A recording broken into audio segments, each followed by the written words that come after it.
சமீபத்தில் ஒரு ஃபோன் வந்தது. அவர் படைப்பு அப்படிங்கிறத பற்றி சொன்னார். இறைவன் இந்த உலகத்தில் பூமியை படைச்சான். பூமியை படைத்த இறைவன் செடி கொடி மரங்கள் எல்லாம் படைச்சான். படைச்சதுக்கு அப்புறம் தான் உயிரினங்களை படைச்சான். புழு பூச்சி இதெல்லாம் படைச்சு விலங்குகளையும் பறவைகளையும் படைக்கிறான். அதுக்கப்புறம் தான் மனிதனை படைக்கிறான்.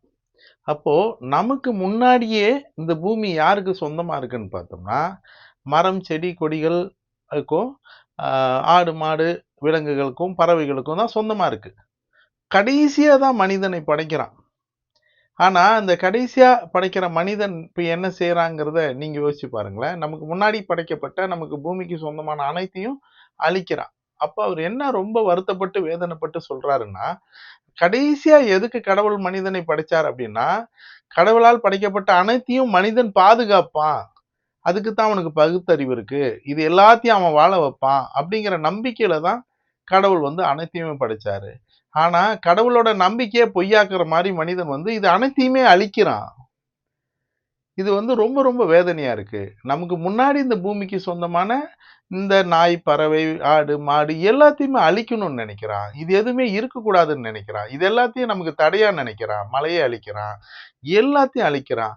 ஆனா மனிதனுக்கு பகுத்தறிவு படைக்காம ஆடு மாடு விலங்குகள் போலவே கடவுள் படைச்சிருந்தாருன்னா இந்த உலகம் நல்லாவே இருந்திருக்கும். இந்த மாதிரி யாரையும் அழிக்க மாட்டான். கடவுளோட நம்பிக்கையே மனிதன் பொய்யாக்கிட்டான்னு சொல்லிட்டு ரொம்ப ரொம்ப வேதனைப்பட்டாரு. அது கொஞ்சம் யோசிக்க வச்சுச்சு. அது யோசிக்கிற மாதிரி இருந்தா நீங்களும் செய்யுங்களேன்.